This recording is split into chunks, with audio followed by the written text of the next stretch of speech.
Hello વિદ્યાર્થી મિત્રો, હું દર્શના પરમાર મારી ચેનલમાં તમારું સ્વાગત કરું છું.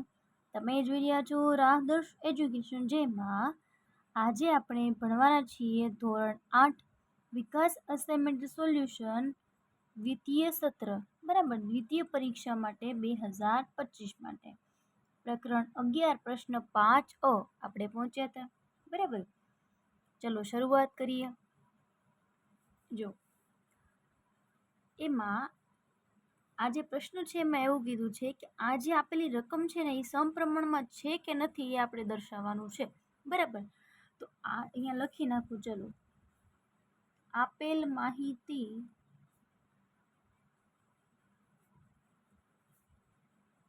સમપ્રમાણમાં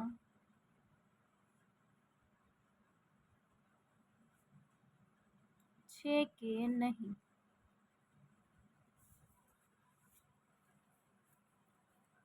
તે આપણે દર્શાવવાનું છે. બરાબર, હવે સમપ્રમાણમાં છે કે નહીં કઈ રીતે ખબર પડશે? આ ઉપરની બધું જ એક્સનું મૂલ્ય છે અને આ નીચેના બધા જ વાયના મૂલ્ય આપેલા છે. તો આને તમે x1 કહો, આને x2, x3, x4 અને x5 એમ કરી શકીએ.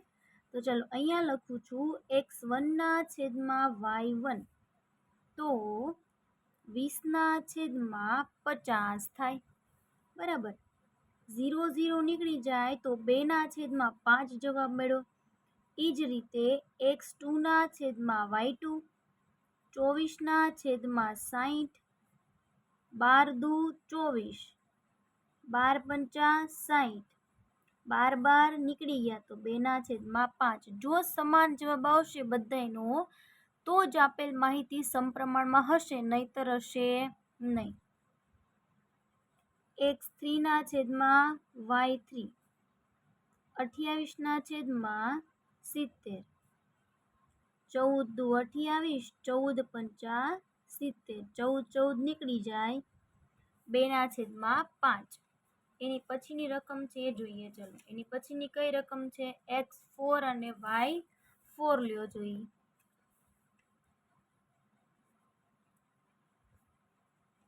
(32/80), 16 દુ 32 અને 16 5 80, 16 નીકળી જાય તો 2/5. x 5/y5, 38/95, 19 દુ 38 અને 19 5 95 થાય તો 2/5. જો બધા જવાબ કેવા આવ્યા? સમાન આવ્યા. કેવા આવ્યા? સમાન આવ્યા. તો લખવાનું કે અહીં આપેલ માહિતી સમપ્રમાણમાં છે. શા માટે સમપ્રમાણમાં છે? કારણ કે બધા જ ના જવાબ કેવા આવ્યા છે? સરખા આવ્યા છે, એટલા માટે. ચલો, એની પછીનો પ્રશ્ન નંબર 2 સેમ એના જેવો છે. એમાં પણ આપણે એ જ કરવાનું છે ને, સમપ્રમાણમાં છે કે નથી. તો લખીએ x1/y1, બરાબર, 12/18 છે. તો કઈ રીતે કરશું? 6 દુ 12, 6 તેરી 18, 6 નીકળી જાય 2/3. x2/y2 30/45 થાય. હવે 15 દુ 30 અને 15 તેરી 45, 15 નીકળી જાય તો 2/3. એ જ રીતે x3y3 36/54, 18 દુ 36, 18 તેરી 54, 18 નીકળી જાય 2/3. x4/y4 40/60, 20 દુ 40 અને 20 તેરી 60, 2/3. બરાબર, x 5/y5 44/66, 22 દુ 44 અને 22 તેરી 66, 22 નીકળી ગયા તો 2/3. તો કયો જોઈ આપેલ માહિતીને સમપ્રમાણમાં કહેવાય કે ન કહેવાય? તો કે હા. તો લખવાનું કે અહીં આપેલ માહિતી સમપ્રમાણમાં છે. એની પછીનો પ્રશ્ન જોઈએ આપણે, પ્રશ્ન નંબર 3. ચલો જોઈએ, કંઈક આવો આપેલો છે. પ્રશ્ન નંબર 3 જોઈએ.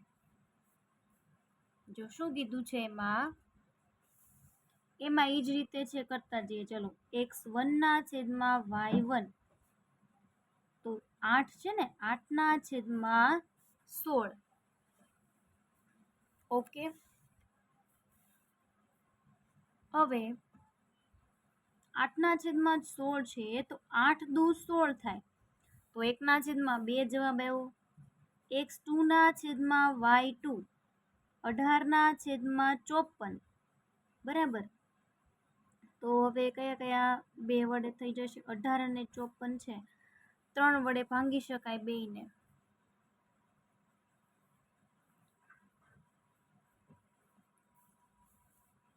18 તેરી થઈ જાય ને, પણ 18 તેરી 54, એટલે 1 ના છેદમાં 3. પછી x3 ના છેદમાં y3, 22 ના છેદમાં 33, 11 દુ 22, 11 તેરી 33, 11 11 નીકળી જાય, 2 ના છેદમાં 3. પછી x4 ના છેદમાં y4. જો હવે ખબર પડી જ ગઈ છે, સમપ્રમાણમાં નથી, પણ આપણે છેક સુધી ગણતરી કરવી હોય તો આપણે કરી શકીએ છીએ. 48 ના છેદમાં 60. બરાબર. ચલો 48 ના અડધા કરી નાખો તો કેટલા થશે? 24. આના અડધા 30. હજી થઈ જશે ને? 3 અઠ્ઠા 24 અને 3 દાણ 30. હજી થઈ જાય આના. 8 ના અડધા 4 અને 10 ના અડધા 5. બસ ફાઇનલ જવાબ આ. પછી x5 y5 બરાબર 75 ના છેદમાં 105. અહીંયા તમે એમ પણ કરી શકો છો કે 12 ચોક 48, 12 પંચા 60, એમ પણ કરી શકાય. બરાબર. જે રીતે તમને છેદ ઉડાડતા આવડતું હોય એ રીતે તમે કરી શકો છો. 15 પંચા 75, 15 સત્તા 105, 5 ના છેદમાં 7. તો જોવું જોઈએ આપેલ માહિતી એ સમપ્રમાણમાં દેખાય છે તો કે નહીં. તો લખવાનું કે અહીં આપેલ માહિતી સમપ્રમાણમાં નથી. હવે આપણો છેલ્લો પ્રશ્ન, ચોથો. બરાબર. ચલો જોઈએ. આમાં x1 ના છેદમાં y1, 30 ના છેદમાં 40. આ તો સાવ સિમ્પલ છે. જો 3 ના છેદમાં 4. x2 ના છેદમાં y2, તો 40 ના છેદમાં 30. 0 0 નીકળી જાય, 4 ના છેદમાં 3. x3 y3, 60 ના છેદમાં 40. 0 0 નીકળી જાય, 2 તેરી 6 અને 2 દુ 4. x4 અને y4, 40 ના છેદમાં 60. તો આની કરતા ઉલટું થશે. બરાબર. 2 દુ 4 અને 3 દુ 6. x5 અને y5, 50 ના છેદમાં 25. તો 25 દુ 50, તો 2 ના છેદમાં 1. તો જોવું જોઈએ જવાબ કેવા આવ્યા? બધાયના અલગ અલગ આવ્યા. તો અહીં આપેલ માહિતી જે છે એ કેમાં હશે? સમપ્રમાણમાં છે નહીં. તો લખવું પડશે ને. શું લખશો? અહીં આપેલ માહિતી સમપ્રમાણમાં નથી. બરાબર. ચલો પ્રશ્ન નંબર 1 ના 4 પ્રશ્ન અહીં પૂર્ણ થયા. હજી પ્રશ્ન નંબર 2 જો તમને વિધાન સ્વરૂપે આ રીતે પૂછ્યું છે. બરાબર. તો એના પ્રશ્ન મેળવવા, જવાબ મેળવવા પડશે ને આપણે. ચલો લખતા જઈએ. એક રોડ બનાવવામાં કેટલા મશીનો જોઈએ છે? 39 મશીન. તો અહીંયા લખી નાખું છું મશીન. બરાબર, મશીનોની સંખ્યા કેટલા છે? 39 છે. કામે લગાડાય તો 12 દિવસમાં. ઓકે, ચલો અહીંયા દિવસ લખી નાખીએ. 12 દિવસમાં કામ પૂરું થાય છે. હવે જો 52 મશીન લગાડવામાં આવે, કેટલા? 52. તો કેટલા દિવસમાં કામ પૂરું થાય? તો હવે જો 39 મશીનો છે તો 12 દિવસ લાગે, તો મશીનોની સંખ્યા વધારી દઉં એટલે કામ કેવું થાય? ઝડપી થાય. તો આ દિવસ કેવા થાય? ઘટે. તો જો આ પહેલી સંખ્યા વધારી તો બીજી સંખ્યા આપોઆપ ઘટી ગઈ. તો એ જે છે કેવા પ્રમાણમાં કહેવાય? વ્યસ્ત પ્રમાણમાં કહેવાય. તો લખીએ ચલો કે આપેલ માહિતી વ્યસ્ત પ્રમાણમાં છે. x1 બરાબર 39, x2 બરાબર 52, y1 બરાબર 12 અને y2 મેળવવાનો છે. આ કઈ રીતે મેં કર્યું? મશીનોની સંખ્યા પહેલી x1, બીજી x2, દિવસ પહેલા y1 અને બીજા જે મળશે એ y2. વ્યસ્ત પ્રમાણમાં છે એટલે સૂત્ર મૂકીએ x1 y1 બરાબર x2 y2. બરાબર, ચલો સૂત્ર મુકાઈ ગયું. પછી શું કરવાના આપણે જોઈએ.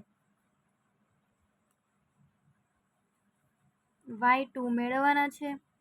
x1 ના છેદમાં y1 x2 સાથે હોય ક્યાં જાય? છેદમાં. ચલો કિંમત મૂકી દો જોઈએ. x1 y1 અને x2 ત્રણેયની કિંમત મૂકો. 39 ગુણ્યા 12 ભાગ્યા 52. હવે જો 13 તેરી 39 અને 13 ચોક 52, 4 તેરી 12. તો જો 3 ગુણ્યા 3 કેટલા આવી ગયા? 9. બરાબર, તો કેટલા દિવસમાં કામ પૂરું થશે? તો કે 9 દિવસમાં કામ પૂરું થાય. બરાબર, તો લખીએ ચલો કે જો 52 મશીન કામે લગાડીએ તો 9 દિવસમાં કામ પૂરું થાય. ચલો એની પછીનો બીજો પ્રશ્ન જોઈએ. ચલો એમાં શું કીધું છે કે સાયકલના પૈડામાં 8 સળિયા છે. તો અહીંયા લખી નાખીએ સળિયાની સંખ્યા. બરાબર, કેટલા છે? 8 છે. તો બે ક્રમિક સળિયા વચ્ચેનો ખૂણો. ઓકે, ચલો બે ક્રમિક સળિયા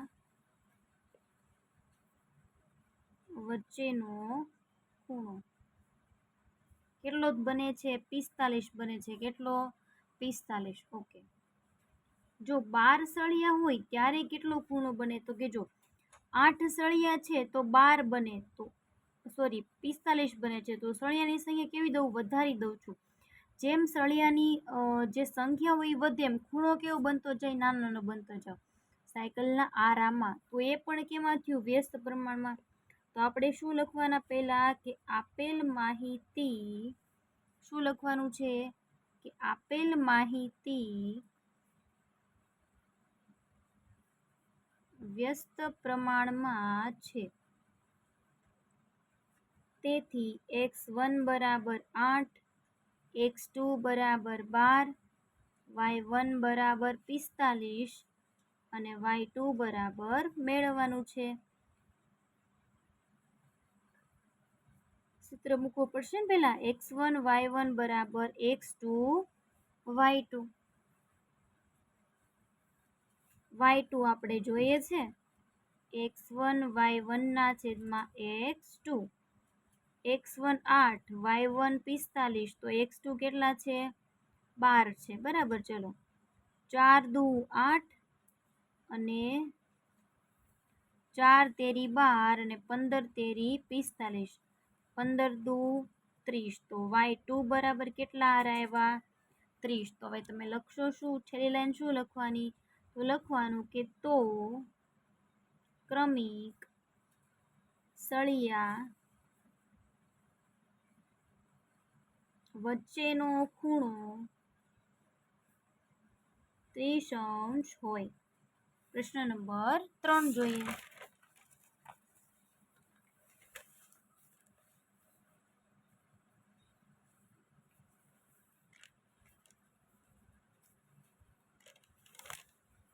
ચલો પ્રશ્ન નંબર 3 માં શું કીધું છે જોઈ લઈએ.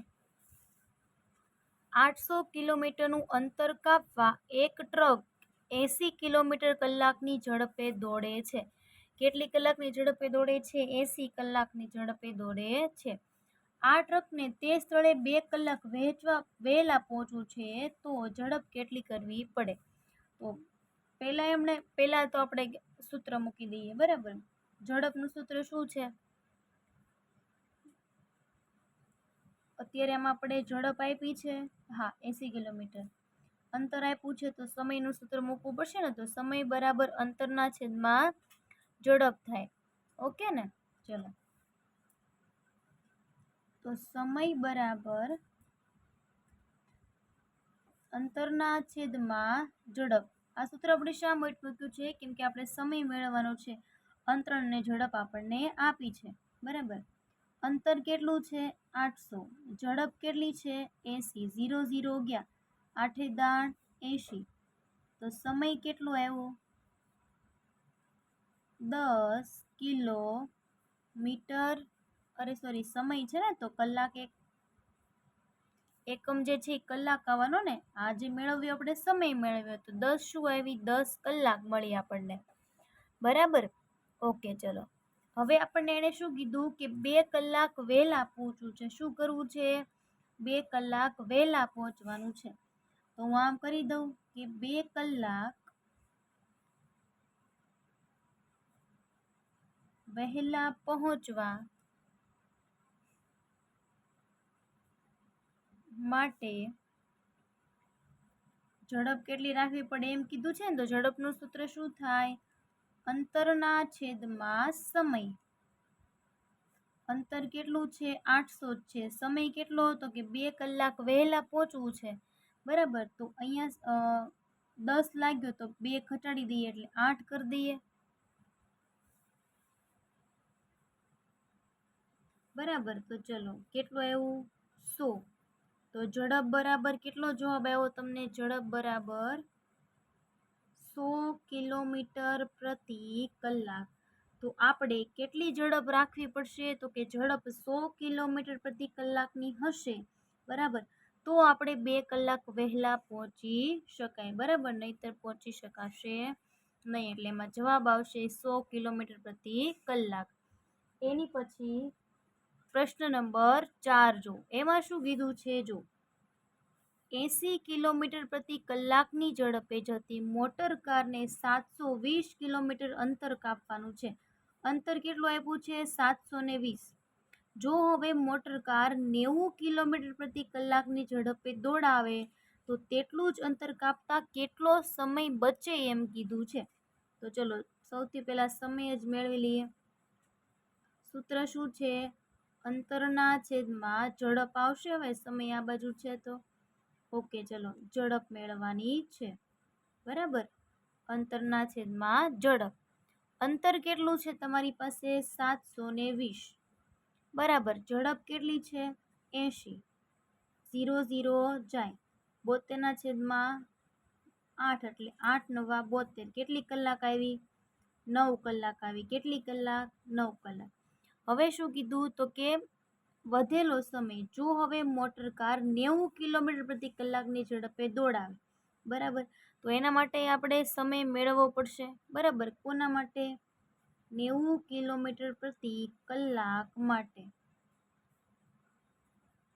એના માટે એ જ સૂત્ર મૂકી દઈએ ને. સમય બરાબર અંતરના છેદમાં ઝડપ. અંતર 720 જ છે, ઝડપ વધી ગઈ 90. 0 0 નીકળી ગયા, 9 8 72. તો કેટલી કલાક આવી? 8 કલાક આવી. સમય કેટલો આવ્યો? 8 કલાક.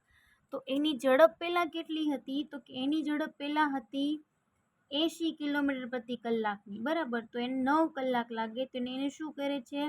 ઝડપ વધારે 90 કરી. તો હવે કેટલી કલાક લાગી? 8. તો લખીએ, એણે શું કીધું છે, કેટલો સમય બચે, બરાબર. તો લખવાનું કે બચેલો સમય બરાબર 9 માંથી 8 બરાબર 1 કલાકની બચત થાય. કેટલી? 1 કલાકની, બરાબર. તો આ જે પ્રશ્ન તમને પૂછ્યા હતા, બરાબર, એ 4 અહીં પૂર્ણ થાય છે. આમાં 2 પ્રશ્ન આપણે ભણ્યા છે, બરાબર. જો તમને આમાં કાંઈ પણ પ્રકારનો પ્રશ્ન હોય, ડાઉટ્સ હોય, તો તમે બિંદાસ મને કમેન્ટ કરીને ગમે ત્યારે પૂછી શકો છો, બરાબર. અને જો તમે મારી આ ચેનલ પર નવા હોય તો વિડીયોને લાઇક, શેર અને સબસ્ક્રાઈબ કરવાનું ભૂલશો નહીં. Thank you very much.